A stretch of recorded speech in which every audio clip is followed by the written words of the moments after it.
Hi everyone. I'm a 44-year-old man who has been married for 10 years. My 41-year-old wife and I have been together for 13 years. We are content with our lives and have an 8-year-old kid as well. I have been married before though. I married at the age of 22, but regrettably, for reasons I'm still unclear, our marriage ended in divorce 3 years later. Since middle school, my ex-wife, who I'll call Amy, has been with me. We were essentially childhood lovers. We made the decision to be married as soon as we were out of college and had respectable careers. For the first few years, everything was good between us, but then, for some reason, things started to go strange. After that, I felt as though she was not interested at all, despite my best efforts to maintain the spark. A few weeks before our 3rd wedding anniversary, she handed me divorce papers and declared she was done, despite my best efforts to win her back. My goal was to improve our marriage. She was only able to tell me that she was no longer in love with me, which was all I wanted as an explanation for why we had to break up after all this time together. I was furious, but there was nothing I could do about it. Since I had no other choice and didn't want to prolong the divorce and make her even more unhappy by making her live with me, I made the decision to proceed. Because of the limited number of shared assets we had, the process was really simple. I never saw her again after that. After the divorce was finalized, she changed towns and shut off all communication, according to a few people I spoke with. Even my relatives stopped talking to me around the time of the divorce, which was incredibly odd. But this is usual. When I was going through a really trying time, they ought to have been there for me, but instead they began to distance themselves from me. I made a concerted effort to stay in contact with them once the divorce was finalized, but I discovered that I had been blocked everywhere. I even made a few attempts to go see them, but neither my sister nor my parents ever let me in. It all struck me hard because it was so weird and I was already going through a difficult period. I couldn't even bring myself to do anything for a few years following the divorce, so I quit my work and spent a few months at home without a job. But I'm really fortunate to have friends by my side who encouraged me to attempt to move on and do better even during such trying moments. After the divorce, my friends looked after me because my family was never there for me. I ultimately made the decision to open my own eatery. Although it had always been my ambition, I had put it off in order to accumulate sufficient funds because I also needed to consider Amy during our marriage. But because we were divorced, I made the decision to go ahead and do it alone. I also chose to call the restaurant the name my parents had recommended. My buddies helped me approach a few potential investors, secure their support, and begin developing a business plan. I opened my own restaurant a few years later. After the divorce, it took me about 4 years to get back on my feet. I met my current wife 2 years later. We started conversing after she told me she loved my restaurant at a function where we met through friends. I asked her to marry me after 3 years of dating because I wanted to give love another try. Here we are with our son 10 years later. My business life has also improved over the past few years, in addition to my personal life. In my career, I've done fairly well. It all began with a restaurant, but because of its success, we gradually started to grow. I am the CEO of my own hospitality firm at the moment, and we operate a chain of hotels and restaurants that are quite well liked. We intend to grow it even further in the hopes of gaining recognition outside of the state. I have put a lot of effort into getting to where I am now, but it has been a difficult journey. Since of this, I recently agreed to an interview since I felt it was an indication that I had truly made it. However, after seeing that interview on the television, my family decided to get in touch with me again, and I honestly had no clue that it would generate such a storm in my life. I didn't really think my family would have watched it because the channel that carried it was a somewhat popular one. Even if they had, I didn't think they would arrive at my workplace. My workplace's location isn't particularly discreet, so they must have had little trouble finding me. Still, it was highly improper of them to arrive at my place of employment and insist on seeing me while I was there. Regretfully, they did precisely that 3 days ago. Seeing them after all this time was really odd. The receptionist told me that my family was waiting outside when they arrived, even though I was working. I initially assumed she was referring to my wife and kid, which would have been strange given that my son was at school and my wife was at work. She went on to say that my sister and parents were present to see me. I was having trouble processing what was happening at the time. I informed the receptionist that they would have to be ordered to go for the time being, but I would see them later. Naturally, they persisted and were making a scene, so I had to step in. Before I could talk to them and find out what was going on, I didn't want security to eject them from the premises. I therefore walked to the lobby to see them. They immediately pretended that nothing had changed in the over 2 decades since I had last seen them. They started praising me right away, telling me how wonderful it was that I had achieved enough accomplishment to make the headlines and how motivational my tale was. They should have been included in that story as members of my family, so hearing them say it felt odd. They began discussing how they had seen my family, but I tried to dismiss it by telling them I had to return to work. I had mentioned in my interview how helpful my wife and son had been to me along the way. They were referring to certain family images that were also featured on the channel. Since they had been away from us for a while, they began to express a wish to meet my wife and their grandson as soon as possible. At that point, they said I should have done more to reach out to them after the divorce and chastised me for not trying hard enough. It dawned on me that I might at last be able to find out what had transpired at that time. Therefore, rather than telling them to leave, I chose to let them speak. In an attempt to find some closure, I even sat down with them in the lobby. During their conversation, I learned the true reason my family had deserted me and why Amy had chosen to divorce me. Yes, Amy had been cheating on me, as you may have surmised by now. My parents had been helping her hide it the entire time, so I had never suspected it. However, they stated that they had their reasons, or at least those they believed to be legitimate, so don't pass judgment too hastily. Amy had apparently been having an affair with my cousin, who was the son of my dad's older brother. Everything made sense when they eventually told me. I now saw why they had supported her, why I hadn't received an invitation to any family gatherings for the previous 20 years, and why I had been rejected without any fault of my own. I had never liked my cousin, let's call him Carl, since he was a rude, entitled brat. Unfortunately, his father and the rest of the family felt he should be given a free pass for everything because his mother had died when he was only 6 months old. No one ever told him how to act throughout his life, and he consistently got away with anything.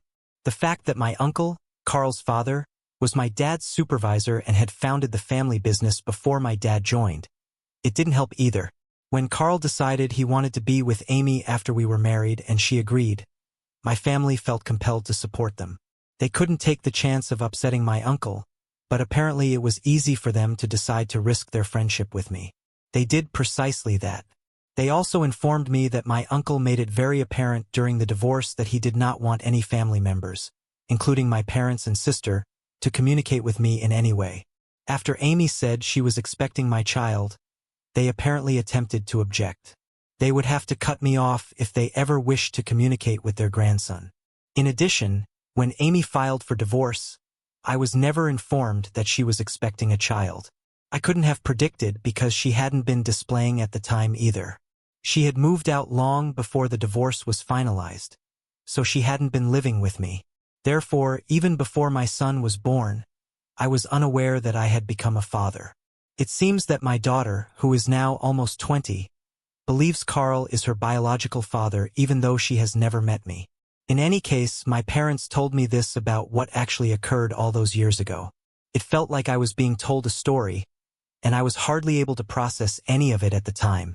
To acknowledge that this was my reality, I had to pinch myself. My family thought that by achieving job security and establishing a bond with their granddaughter, they had effectively cut me off. They had cut me off because, in my opinion, they were simply cowards. They could have told me the truth and let me deal with it, but instead they decided to be scared of my dad's brother, acting as though he could do more than just drive my father out of the family business. My dad could have taken legal action in retaliation even at that point. I honestly can't think of a reason why you didn't notify me about Amy's pregnancy or the fact that I have a daughter. They sat on this for 20 years without saying anything until they realized I was doing well in life. They suddenly felt a great deal of pity for everything and wanted to make amends with me. Sadly for them, I was able to see through their deception. I told them I needed them to go as soon as they were done telling me everything because I didn't have the capacity to forgive them right now after what they had just told me. Since we were seated in my workplace's lobby and I didn't want to start a fight, I made an effort to be polite. I couldn't, however, rely on others to act similarly. As soon as I told them to go, they began complaining that I should consider their point of view and how challenging the situation had been for them as well. I informed them that I was positive they were only contacting me now because they wanted a share of my success. They strongly rejected it. My sister even went so far as to argue that they were the reason I was successful in the first place, as they had come up with the name for my restaurant back when it was still just a dream. Given that they hadn't helped me over the years, and that I had created everything on my own with the assistance of my friends rather than them, I thought it was rather brave of her to make such a claim. It wasn't enough for them to claim credit for my accomplishment just because they suggested a name.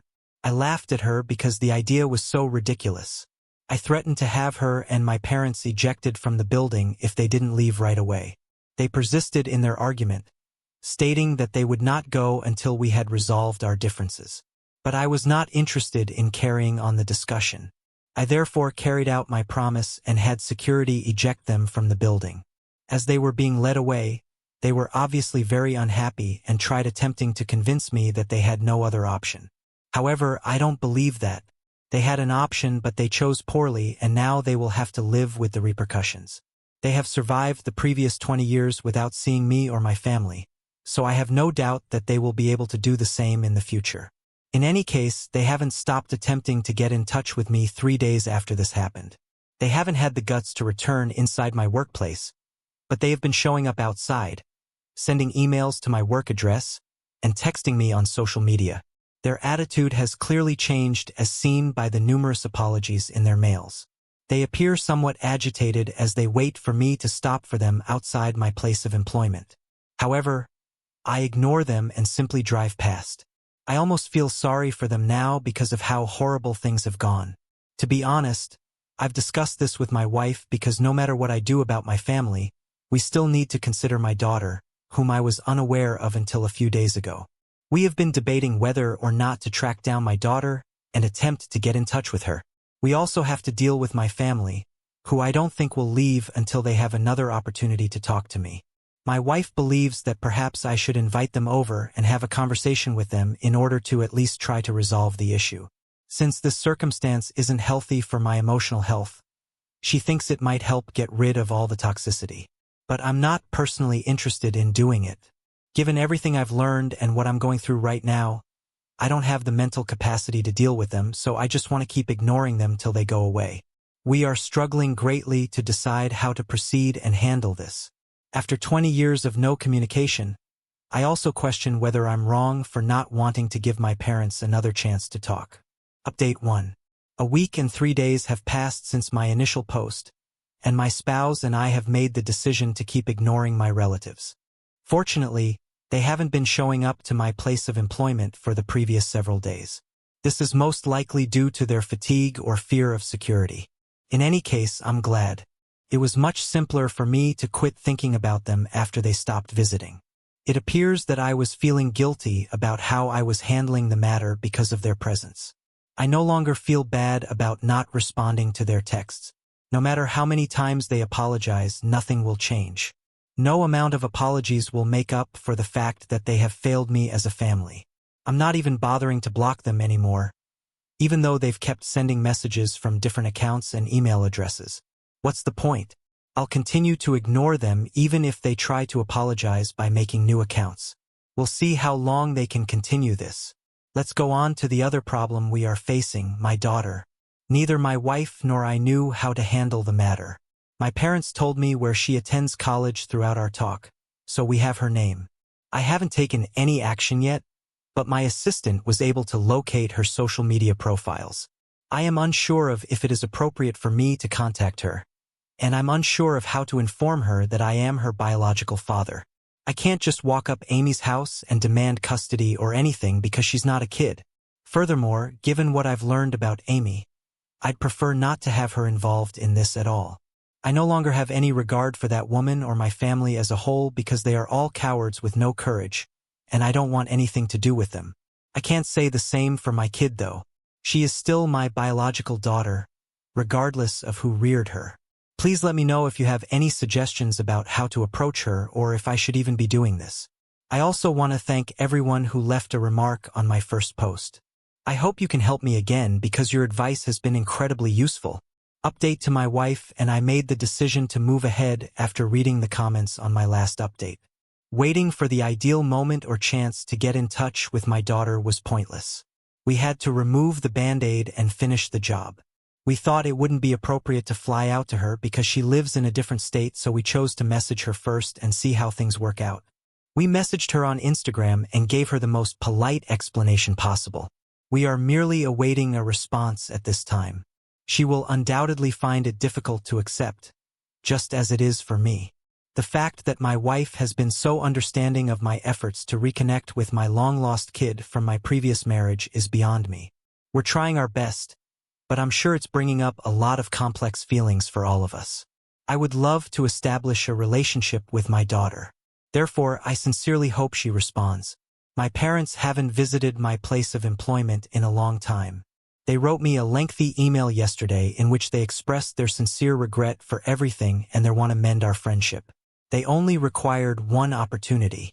Additionally, they indicated they would wait for me to get in touch with them before contacting me again. To be honest, I'm a little relieved that they finally understood that I don't want to talk to them at this time. The last thing I need is for them to add additional drama to my already full plate. All I can hope for now is that they follow through on their promise and don't get in touch with me again. I will talk to them myself if I feel ready or want to at any time. But at this point, it doesn't appear probable that this will occur anytime soon. The situation has only gotten worse now that I know the true reason they haven't spoken to me in 20 years. I don't think the feeling of betrayal and hurt will go away anytime soon. There was at least one positive outcome from this. I learned more about my daughter, and I'm hoping she will choose to give our relationship another shot. In case she doesn't want to speak with us, I haven't yet told my kid about her. I don't want to give him unrealistic expectations. But if everything works out, he might see her as a sister, and I might meet the daughter I never knew I had. Right now, I'm feeling a lot of different emotions, and I'm making a lot of effort to control them. Update 3. I made contact with my daughter on social media approximately 2 weeks ago. I messaged her, telling her everything about myself and our relationship. I finally got a response today after waiting for 2 weeks. She only mentioned that she had discussed me with her mother and that she had discovered that I am her biological father. She was shocked by this, of course. She had no notion that she wasn't Carl's daughter and had thought he was her biological father for the last 20 years. She also told me that she wanted to see me and my family after learning the real tale of how her mother and I got to be this way. Since she doesn't have the money to visit us at this time and isn't talking to her family, we are taking a plane to see her this weekend. She didn't go into too much detail, but Amy first attempted to deny the message when she challenged her about it. But in the end, she had to be honest with her.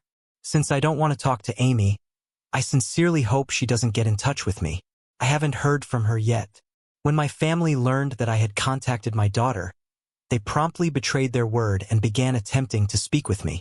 My uncle was obviously upset that I found out, and rightfully so, as they had worked for 20 years to make sure I never found out so that their lives wouldn't be disturbed. I've learned that my uncle is parents. My dad still fears his older brother, despite the fact that he no longer works for him and owns his own company. He has been pleading with me to explain that neither Carl nor my uncle were involved in my discovery, but I fail to understand the purpose. They are the only ones who could have maintained such a secret, so even if I did, I doubt anyone would believe me. The majority of my family has never been close to me, and they haven't bothered to talk to me in 20 years. It's amusing how frantic they are right now to keep their friendship with my uncle intact. But to be honest, I don't give a damn. I lost out on 20 years of a relationship with my daughter because of them. This, I believe, is the least I can do. Update 4. I finally got to meet my kid today with my family. It was initially uncomfortable, then moved, but overall it was simply lovely. Despite having grown up with two of the worst people I've ever met, she seems to be a decent and caring person.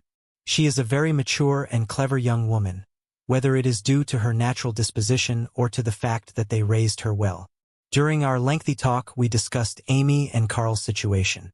She told me that she didn't care that they didn't approve of her meeting us.